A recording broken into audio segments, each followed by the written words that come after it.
Hey guys, how's it going? Kripparrian here. Today I want to give you guys the new way that I've learned to play Nomi builds. Now, disclaimer, Nomi builds are still absolute garbage.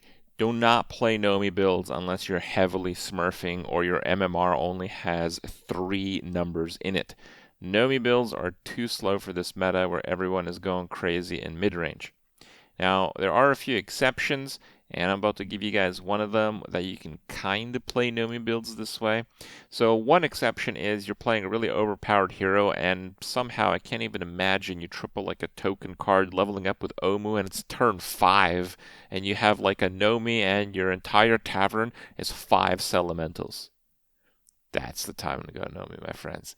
Now, the other time that isn't Dreamland is when you have another build going already that can support elementals okay. Now, sometimes you can actually pick up a major domo on 4, even though you don't have any elementals, because it's scaling. Scaling is really important to try to, tavern up through the turns. Now, if you have a domo and you pick up a Nomi, you can kind of make it work.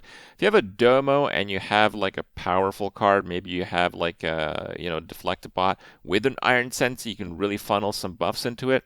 That's what I like to call a hybrid Nomi build, where in the meantime, while you're jamming elementals like crazy, you are not going to die to literally everyone. So if you can not die to everyone you're playing against, then you can maybe make a Nomi build work. The turns like 7 through 9 right now, they're so deadly. You cannot sell your board and start pushing elementals. That's a no-no. This is the only way I've done it recently. So, Peep OG, and we'll see you guys next time. Elementals, always Millhouse. Why did I not stream today? Well, I just streamed like 5 or 6 days in a row, and she hasn't been feeling too well lately, so that's quite a lot for her right now. Today we went for... Oh yeah, you guys must not follow her on Twitter if you're asking that question. What the fuck, bro? I don't even think you deserve an answer, right? You can find these answers on Twitter. That's a good point. Yes, she tweeted. Ban them. Yes. No, not ban. We have to give him a second chance. We can maybe suspend him for like 10 years. 10 years, that's fair? Yes. Social medias for digital slaves. Dude, you're watching me play online game on Twitch, dude. What? Any defeat that doesn't destroy you makes you strong.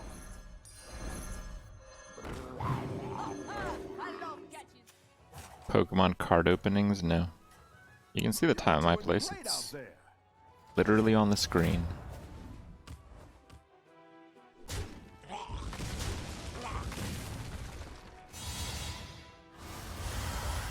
Can you actually make good money with Pokemon card pack opening? You're good at this. Make money? What?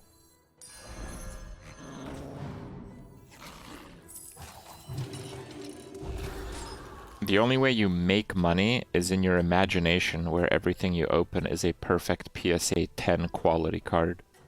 If you like to live in that fantasy, then you can make money all the time opening packs. The thing with Pokemon cards is the ones that are actually quite valuable are old. So that printing process was like cutting edge technology, and the standards were not that regularly achievable. I think that's the best way to put that.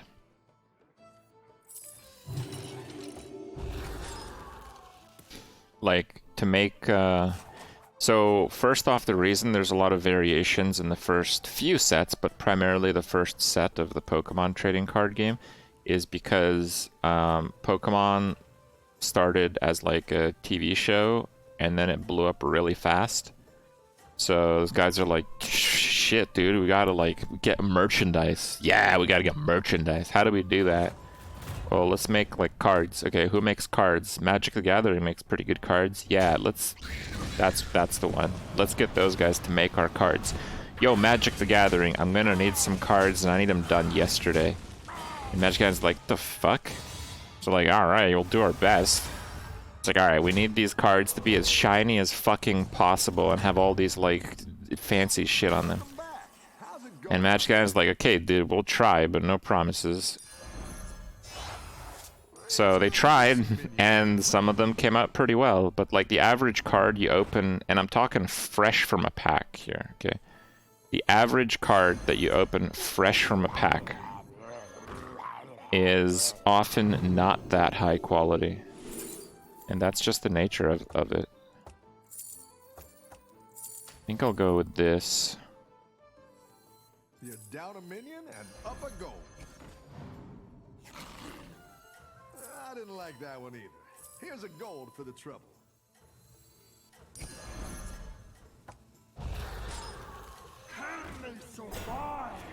So when you see a lot of people opening expensive cards, they like open a pack and they're like, oh my god, first edition Blastoise, $40,000 PSA 10. But then like the chance that it's actually PSA 10 is like 3%. And then the quality goes down substantially.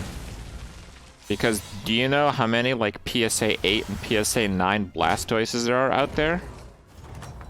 A fucking mountain of them. Okay, a mountain of them.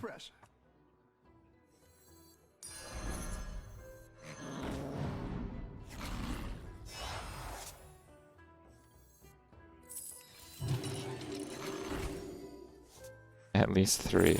Yep. At least 3. Alright. Well, it's a turn 6 Nomi on a hero that's very capable of playing Nomi.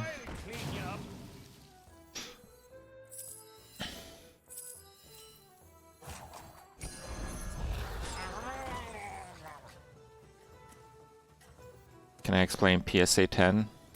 So, there are rating agencies. There's Beckett, and there's PSA, and there's a bunch of others that don't count for shit.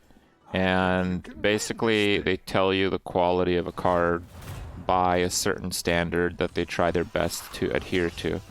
So, one PSA 10 card is going to almost always be in the same condition as another card that they also rate PSA 10. So they have like a 1 through 10 rating system, and yeah.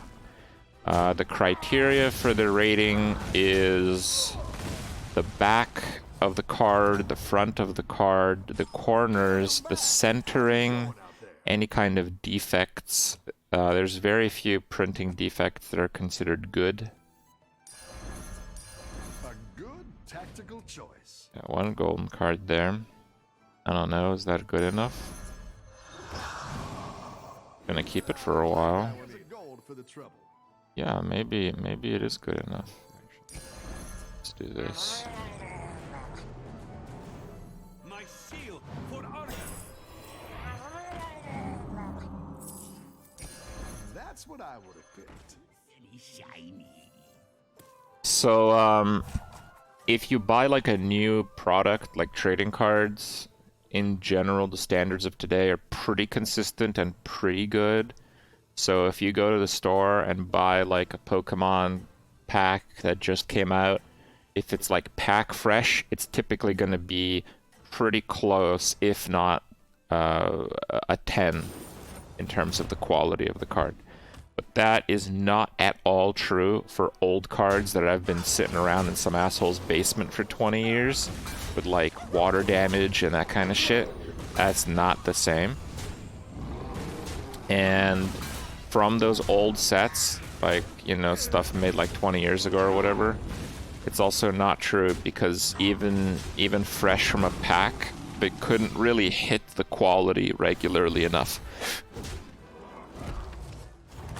The reason you watch like streamers opening Pokemon cards and they're making lots of money, it's largely because they're pretending like everything they open is a perfect 10, where It most certainly is not.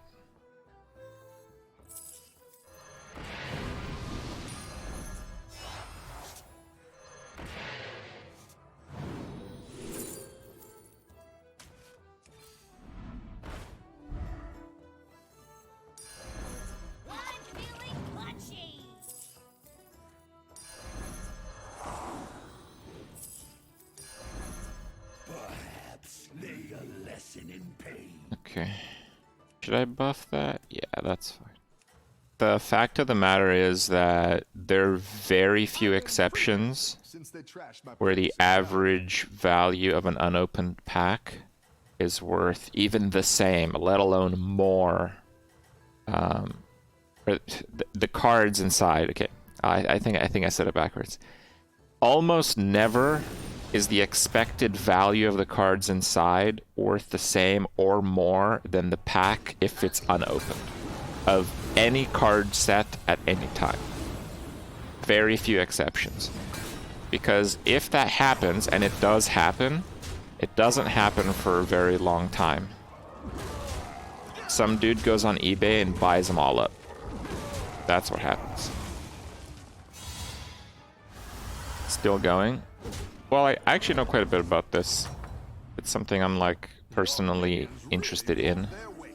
Not really invested in, but interested. I think this has got to go. I like where you're going with this.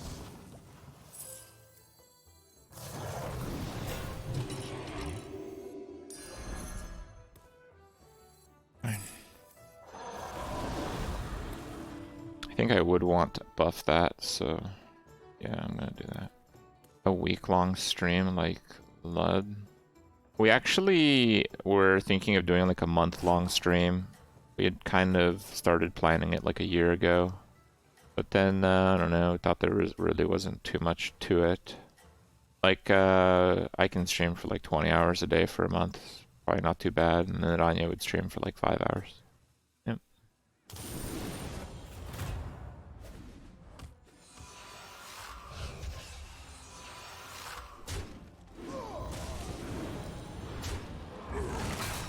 More of this shit. Sounds like hell. Well, it depends what you're doing. If you time it properly, I think it's quite alright.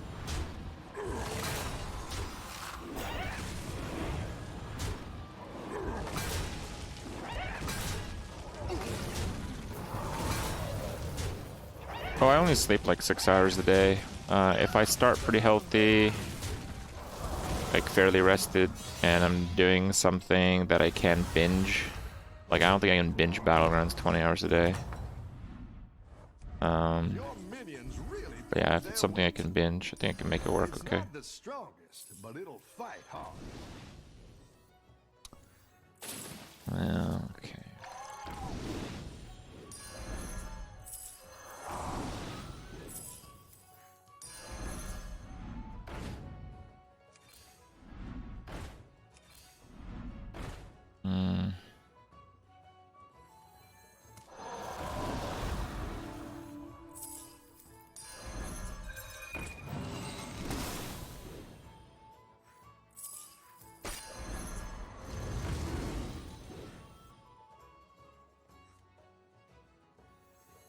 Okay, no triple? Nah, I'd rather try to go for a triple Domo or Nomi right now. I needed something that can scale. 18.6 is way better. 18.6 wouldn't even be hard. But if I did 18.6, I'm not even sure that's more hours than Ziz is streamed on a new PoE league. So, like, okay. Like people are talking about Ludwig right now for... I mean, yeah, he's a pretty good streamer, but like... just streaming a lot, like, that's on Twitch. That's a feat now? For like, what, 4 days? 4 days? Dude, I played PoE racing against like Nugian like 8 fucking years ago, and like the dude slept like 6 hours in a week. Wow, someone streamed for like most of like 4 days. Oh my god. Wow. Also, guys, did you know water? It's fucking wet, dude. Jesus Christ, I can't believe it. I touched it for a second and like, wow.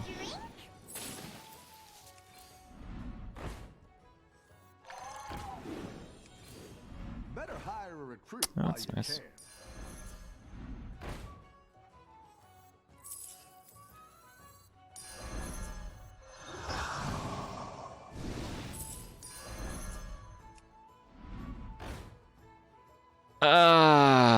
Okay. Should I maybe give up on the gold grubbers? Fine, let's give up on the gold grubbers. I like where you're going with this. I wouldn't freeze just for one. Oh, I just realized there's 3 people left on turn 11. What the fuck? Oh, that's where my cards are.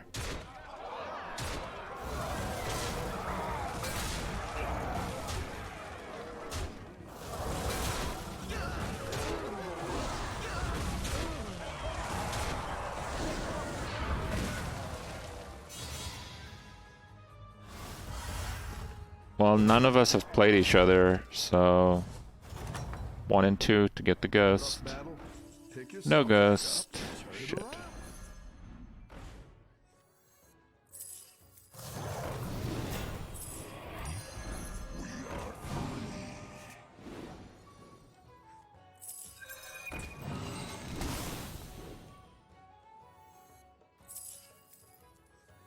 Fine.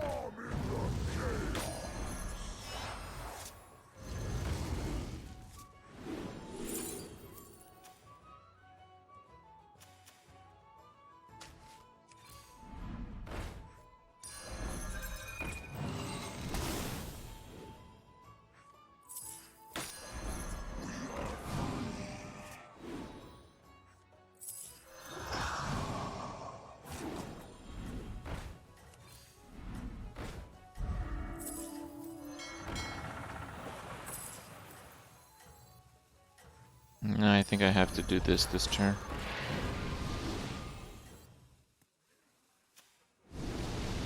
Highest attack first, but that is the highest attack.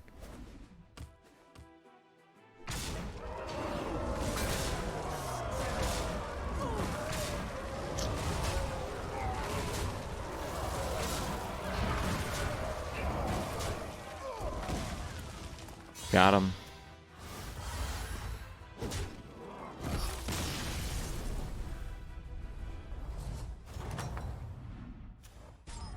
You're good at this. Oh ho! You're moving up in the world.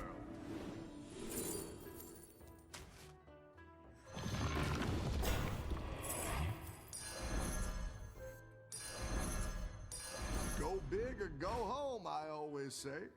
The odds are in my favor.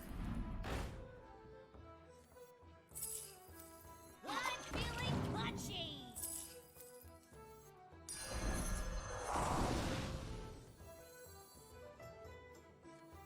Come in the cave. Need a drink?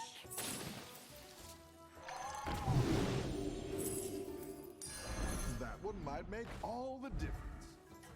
Need a drink? Yeah, I really needed to go all in there. So. There's no mech, so he couldn't have buffed his guy. Oh, right. Domo's wasted there. Let's see if Shit, you I can messed that up, stay didn't on I? top. Oh, okay.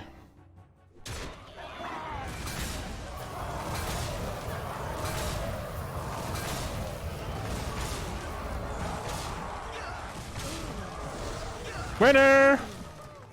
Woo!